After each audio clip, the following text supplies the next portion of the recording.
Effects of the solar wind. Presented by Science at NASA.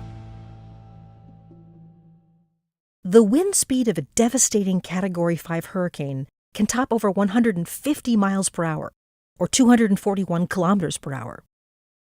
Now imagine another kind of wind with an average speed of 0.87 million miles per hour, or 1.4 million kilometers per hour. Welcome to the wind that begins in our sun and doesn't stop until after it reaches the edge of the heliosphere, the solar wind. The corona is the sun's inner atmosphere, the brightness that can be seen surrounding an eclipsed sun, and home to the continually expanding solar wind. Right now, the Parker Solar Probe, a NASA mission launched in 2018, is orbiting the sun and will get as close as 3.83 million miles, or 6.16 million kilometers, of the sun's surface. Parker is gathering new data about the solar particles and magnetic fields that comprise the solar wind. More specifically, two of its main goals are to examine the energy that heats the corona and speeds up the solar wind, and determine the structure of the wind's magnetic fields. While many theories describe the solar wind's history, this is what we do know. The solar wind impacting Earth's magnetosphere is responsible for triggering those majestic auroras typically seen at locations close to our north and south poles. In some cases, it can also set off space weather storms that disrupt everything from our satellites in space, to ship communications on our oceans, to power grids on land. Nikki Fox is the Division Director for Heliophysics at NASA headquarters. She explains in more detail how the solar wind disrupts our magnetosphere.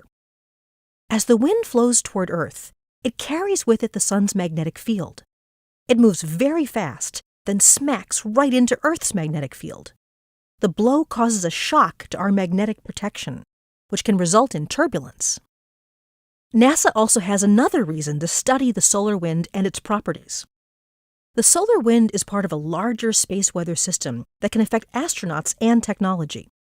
As Fox notes, we not only have to ensure our astronauts are protected from the harmful effects of radiation, we have to protect our equipment too.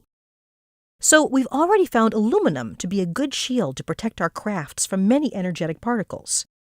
But there are also faster particles that travel at 80% of the speed of light, which can cause havoc with parts of a spacecraft. They can smash into and damage solar panels, disrupt electronics, or affect electric currents that flow along power grids. So we're currently conducting tests with small pieces of technology to study how well they can survive in intense radiation areas. Knowing more about the effects of the solar wind is not only important to those of us who live on Earth, it will be critical to know how to mitigate its effects once our astronauts travel back to the moon and beyond for extended periods of time. Fox concludes, "My feeling is, if the sun sneezes, Earth catches a cold, because we always feel the impact of what happens on the sun thanks to the solar wind." Get blown away by the science behind the solar wind at science.nasa.gov.